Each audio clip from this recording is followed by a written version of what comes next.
Hi viewers, welcome to our channel. ప్రస్తుతం మనతో పాటు దాము బాలాజీ గారు సీనియర్ జర్నలిస్ట్ ఉన్నారు. వారితో ఒకసారి మాట్లాడదాం. సార్ నమస్కారం సార్. నమస్తే. సార్, అమెరికా నుండి వలసదారుల్ని భారతదేశానికి పంపించే క్రమంలో మోదీ గారు అండ్ ట్రంప్ గారు భేటీ ఏర్పడడం అనేది ప్రపంచవ్యాప్తంగా కూడా చర్చనీయాంశంగా మారడం చూస్తాం సార్.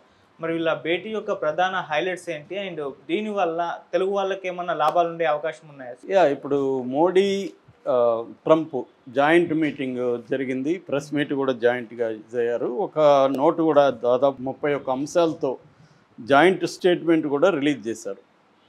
సో ఇప్పుడు ఏంటంటే చర్చ అంతా కూడా ట్రంప్ మోడీ మీటింగ్లో ఎవరికి అమెరికాకి లాభం జరిగిందా, ఇండియాకి లాభం జరిగిందా, మోడీ ఏమన్నా సాధించుకోరాగలిగాడా ఇండియాకి, లేకపోతే ట్రంప్కి లొంగిపోయాడా, ఇలాంటి చర్చలు జరుగుతున్నాయి. ఎందుకంటే జనరల్గా ఇప్పుడు మోడీ భక్తులు కావచ్చు, మోడీ వ్యతిరేకులు రెండుగా చీలిపోతున్నారు ఈ విషయంలో. సో ముఖ్యంగా ఇమ్మిగ్రేషన్, ఇల్లీగల్ ఇమ్మిగ్రెంట్స్ని మనోళ్ళని 104 మందిని గొలుసులు వేసి సంకెళ్ళు వేసి పంపించారు. దానికి మోడీ వ్యతిరేకించలేదు, పైగా సమర్థిస్తూ జయశంకర్ పార్లమెంట్లో మాట్లాడాడు. ఇలాంటి విమర్శలు ఉన్నాయి. సో అసలు వీళ్ళ ఈ 31 అంశాలతో కూడిన జాయింట్ స్టేట్మెంట్లో ఏముంది, ఇండియాకి లాభమా నష్టమా, తెలుగు వాళ్ళకి దీనివల్ల ఏమన్నా లాభం జరిగిందా నష్టం జరిగిందా, ఇది మనం మాట్లాడదాం. సో ముందు నేను తెలుగు వాళ్ళ తర్వాత మాట్లాడతా. ఫస్ట్ వీడి స్టేట్మెంట్లో హైలైట్స్ ఏంటంటే, ఫస్ట్ వచ్చి రానా అనేవాడిని 2008లో ముంబై అటాక్స్లో కింగ్ పిన్ అంటారు, అతను దాన్ని డిజైన్ చేస్తాడు. అతను బేసిక్గా కెనడా సిటిజను, బట్ పాకిస్తానీ ఆరిజను. అతన్ని అమెరికా అప్పగించడానికి ఒప్పుకుంది. అది ఒక మోడీ సాధించిన విజయంగా చెప్పుకోవచ్చు. అంటే మన దేశంలో అటాక్ చేసిన ఒక టెర్రరిస్ట్ని అమెరికా అప్పగించడానికి ఒప్పుకుంది. ఇక రెండవది డిఫెన్సు, తర్వాత ట్రేడు, ఇమ్మిగ్రేషను, టెక్నాలజీ, ఈ విషయాల్లో పరస్పర ఒప్పందాలు అనేకం జరిగాయి. ఫస్ట్ డిఫెన్స్లో మిషన్ 500 అగ్రిమెంట్ పేరు. మిషన్ 500 అంటే ఒక 10 ఏళ్లలో $500 బిలియన్ ఇది జరగాలి అనేది, ట్రేడ్ జరగాలనేది దీంట్లో ఒప్పందం. దీన్ని కాంపాక్ట్ అంటారన్నమాట. వాళ్ళు పెట్టారు. కాంపాక్ట్ అంటే catalysing opportunity for military partnership, accelerating commerce and technology. అది కాంపాక్ట్. 3 పదాలు వాడారు. కాంపాక్ట్ ఒకటి, ఏషియా ఒకటి, ట్రస్ట్ ఒకటి.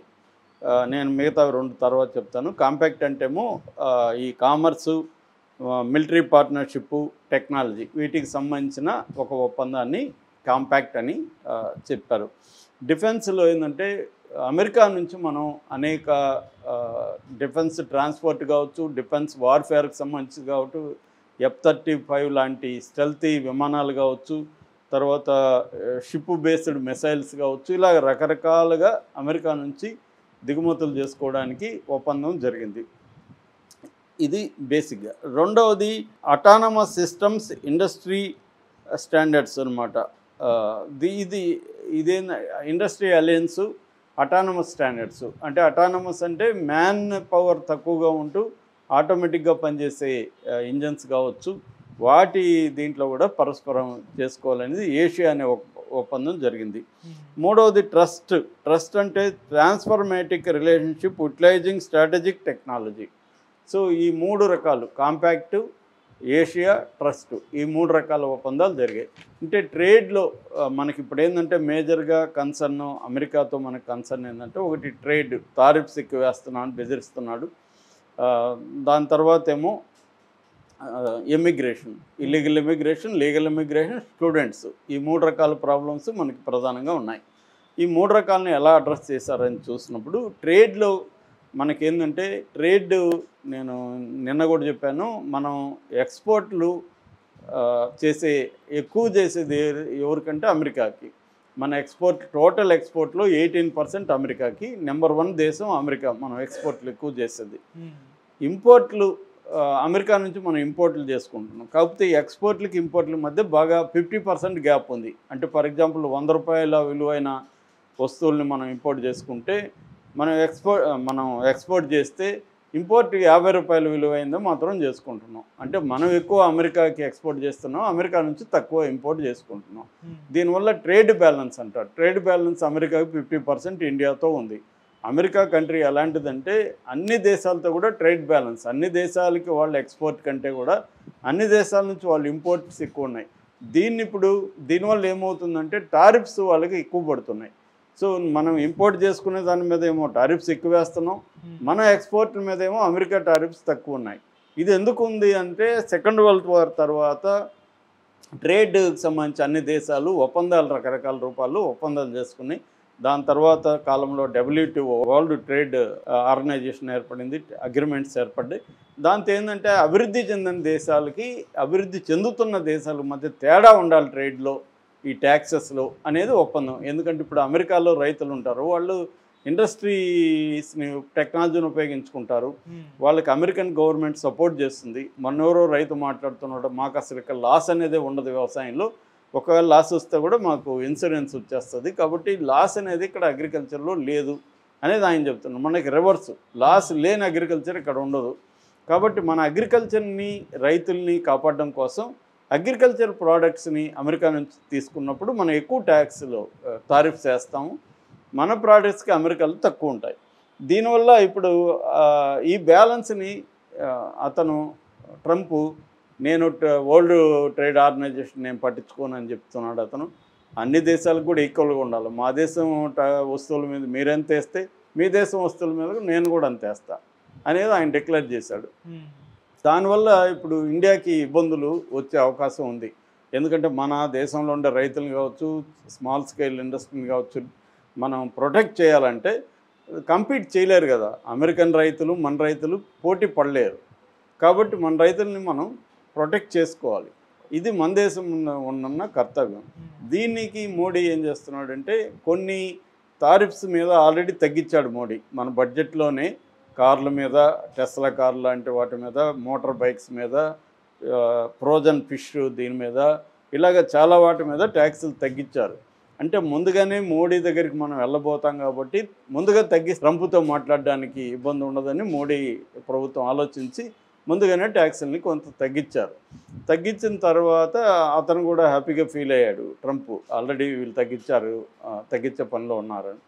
ఇప్పుడు ఏంటంటే ట్రంప్కి ఏంటంటే ఈ ట్రేడ్ బ్యాలెన్స్ అన్నాను కదా, వాళ్ళ దేశం నుంచి మనకు వచ్చేదానికంటే కూడా మన దేశం నుంచి వాళ్ళకి వెళ్ళేది ఎక్కువగా ఉంది. కాబట్టి ఇప్పుడు ట్రంప్ ఏం చేస్తున్నాడంటే మా దేశం నుంచి మీరు ఇంపోర్ట్స్ ఎక్కువ చేసుకోండి అనేది అడుగుతున్నాడు. దానికి ఇండియా ఒప్పుకుంది. అంటే ఫర్ ఎగ్జాంపుల్ డిఫెన్స్కి సంబంధించిన అనేక ఇందాక చెప్పిన అనేక టెక్నాలజీ, అనేక ఎక్విప్మెంటు, ఇవన్నీ కూడా ఇంపోర్ట్స్ పెరగబోతున్నాయి. ట్రేడ్ ఇప్పటి వరకు మనకేంటంటే మన ఇద్దరి మధ్య దాదాపు 200 మిలియన్ ఉంటే అది 2030 నాటికి $500 బిలియన్ టార్గెట్ పెట్టుకున్నారు. దీనివల్ల ముఖ్యంగా క్రూడ్ ఆయిల్, తర్వాత LNG లిక్విఫైడ్ నేచురల్ గ్యాసు, ఈ రెండు మనం ఎక్కువ ఇంపోర్ట్ చేసుకునేది ఏంటంటే ఈ రెండు ఎక్కువ చేసుకుంటున్నాం. ఇప్పటివరకు ఏంటంటే అమెరికా లీస్ట్లో ఉంది, మనం అమెరికా నుంచి ఎక్కువ చేసుకోవట్లేదు. యాక్చువల్గా రష్యా నుంచి ఎక్కువ చేసుకుంటున్నాం. మొన్నటి వరకు దాదాపు మన టోటల్ క్రూడ్ ఆయిల్ దిగుమతుల్లో 40% రష్యా నుంచి, ఈ మధ్య తగ్గింది, 35 నుంచి 30 వరకు తగ్గింది. ఎందుకంటే రష్యా మీద అమెరికా బ్యాన్ చేసింది, చాలా వ్యాపారం చేయొద్దు రష్యాతోనే. అందువల్ల యూరోపియన్ యూనియన్ మిగతా దేశాలు రష్యాతో చేయలేదు. కాబట్టి రష్యాలో క్రూడ్ ఆయిల్ ఎవరు కొనాలి? ఇండియా కొనడం మొదలుపెట్టింది. ఇండియా అమెరికన్ ఆక్షన్ని ధిక్కరించి రష్యా, ఎందుకంటే మా దేశ ప్రయోజనాలు ఇంపార్టెంట్, తక్కువకు దొరుకుతుంది, పైగా రూబుల్లో కూడా వాళ్ళు తీసుకుంటున్నారు, డాలర్ లేకపోయినా పర్లేదు. అందువల్ల రష్యా దగ్గర నుంచి మోడీ ప్రభుత్వం ఆయిల్ ఉత్పత్తుల్ని, క్రూడ్ ఆయిల్ని కొని దాన్ని రిఫైన్ చేసుకొని మనం పెట్రోలు, ప్లాస్టిక్, మిగతా డీజిల్ ఇవన్నీ దాని నుంచి మన వాళ్ళు తయారు చేసుకున్నారు. ఇప్పుడు ఏమైంది, అమెరికా ఏం చెప్తుందంటే మా దేశంలో మీరు ఎక్కువ కొనండి అనింది. మన వాళ్ళు ఒప్పుకున్నారు. దీనివల్ల ఒక ప్రాబ్లం ఉంది, అంటే రేట్లు ఏమో తక్కువగానే ఉన్నాయి అమెరికాలో, కానీ ట్రాన్స్పోర్ట్ ఎక్కువ ఖర్చు పడుతుంది. అందువల్ల పెట్రోలియం ఉత్పత్తి, క్రూడ్ ఆయిల్ ఉత్పత్తులు అమెరికా నుంచి కొనడం వల్ల ఇండియా మీద కొంత భారం పడే అవకాశం కనిపిస్తుంది. అయితే గ్యాస్ మాత్రం ఒకవేళ ఈ ట్రాన్స్పోర్ట్తో సహా కలుపుకున్నా కూడా మనకు చీప్గానే పడుతుంది అనేది మన ఎకనామిస్టులు చెప్తున్నారు. కాబట్టి కొన్ని ఇబ్బందులు మనకు ఉన్నాయి, కొన్ని బెనిఫిట్స్ కూడా ఉన్నాయి. ఎప్పుడైనా పరస్పర ట్రేడ్లో కొన్నిసార్లు మనకు కొన్ని ఇబ్బందులు ఉంటాయి, కొన్ని అడ్వాంటేజెస్ ఉంటాయి. సో ఏదేమైనా అమెరికాతో మనం ఒక సుహృద్భావ వాతావరణంలో జరిగింది. అందరూ అనుకున్నట్టు ట్రంప్ ఏమి చాలా యాంటీగా ఏం లేడు. కాకపోతే అతను ఏంటంటే అమెరికాని సంబంధించిన ఎక్కడెక్కడ ప్రాబ్లమ్స్ ఉన్నాయో కట్ చేసుకుంటూ వస్తున్నాడు. అతని పాయింట్ ఆఫ్ వ్యూలో, అమెరికా పాయింట్ ఆఫ్ వ్యూలో అతను అమెరికాకి మేలు చేయడానికి ట్రై చేస్తున్నాడు. మోడీ పాయింట్ ఆఫ్ వ్యూలో మోడీ ఇండియాకి ఎంతవరకు బెనిఫిట్ చేయగలం అనేది మోడీ చూస్తున్నాడు. ఇక్కడ కొంత కాంప్రమైజ్ అవ్వాలి. ఇక నెక్స్ట్ వచ్చి ఇమిగ్రేషన్లో తెలుగు వాళ్ళకి బెనిఫిటా కాదనే చర్చ నడుస్తుంది. ఒకటి ఇల్లీగల్ ఇమిగ్రెంట్స్కి బెనిఫిట్ కాదు. ఇల్లీగల్ ఇమిగ్రెంట్స్ విషయంలో ట్రంప్ కాంప్రమైజ్ కాడు. మోడీ కూడా దానికి అంగీకరించాడు. ఇల్లీగల్ ఇమిగ్రెంట్స్ మోడీనే కాదు, ఏ దేశమైనా అంగీకరించాల్సిందే. ఎందుకంటే మన దేశంలో నుంచి ఇల్లీగల్గా పోతే మనం ఎట్లా దాన్ని ఎంకరేజ్ చేస్తాం? చేయం కదా. సో కాకపోతే గొలుసులు వేయొద్దని అడిగినట్టుగా చెప్తున్నారు. అగ్రిమెంట్లు అయితే అవేమీ లేవు. గొలుసులు వేయమని కానీ అవేమీ లేవు. మామూలుగా అడిగినట్టు చెప్తున్నారు. అందులో వాళ్ళు ఏం చేస్తారనేది చూడాలి.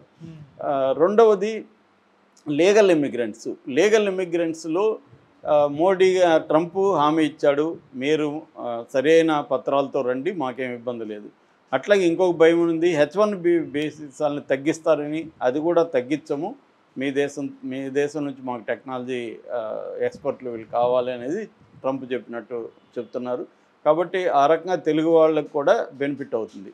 ఎందుకంటే ఇండియన్స్ అక్కడ ఇండియన్ అమెరికన్స్ దాదాపు 54 లక్షల మంది ఉంటాయి. అందులో తెలుగు వాళ్ళు 12,30,000 మంది ఉన్నట్టుగా చెప్తున్నారు మనోళ్ళు అక్కడ తెలుగు వాళ్ళు. అంటే దాదాపు టోటల్గా స్టూడెంట్లు అందరితో కలుపుకుంటే దాదాపు 12% మనోళ్ళు ఉన్నారు.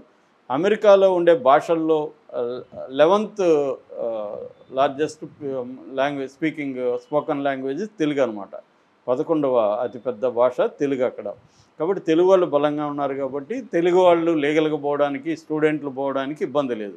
కాకపోతే స్టూడెంట్లు అక్కడ పోయి పని చేసుకోవడానికి అయితే మాత్రం అలో చేయరు. అదైతే చూసుకొని వెళ్ళాలి. అంటే మనం అక్కడ డబ్బులు ఈ ఎడ్యుకేషన్కి ఏమన్నా ఖర్చు పెట్టాలి. కొన్ని రకాల ఎడ్యుకేషన్కి ఏమో స్టైఫండ్ అవి కూడా వస్తాయి. లేని దానికి మనం ఖర్చు పెట్టాల్సి ఉంటుంది. దానికి ప్రిపేర్ వెళ్ళాలి. క్యాంపస్లో జాబ్స్ వస్తే మాత్రం చేసుకోవచ్చు, బయట చేయడానికి లేదు. సో ఇది మేజర్ ప్రాబ్లం అనమాట. అంటే తెలుగు వాళ్ళకి కొంత మార్చుకోవాలి. తెలుగు వాళ్ళకి ఇబ్బందులు అయితే కొన్ని ఉంటాయి స్టూడెంట్లకి ముఖ్యంగా. మిగతా H1B వీసాలకు కానీ అవేం లేవు. అట్లాగే బర్త్ సిటిజన్షిప్ ఉంది కాబట్టి అక్కడ పుడితే సిటిజన్షిప్ అనేది బ్యాన్ చేశారు. అది కోర్టులో ఉంది. కాబట్టి కోర్టు ఏం చెప్తుంది అనే దాన్ని బట్టి దాని ఎఫెక్ట్ మన మీద ఉంటుంది. ఓవరాల్గా మోడీ అండ్ ట్రంప్ దీంట్లో మనం కొన్ని కాంప్రమైజ్ అయినాం. అమెరికా కూడా కొంత తగ్గింది.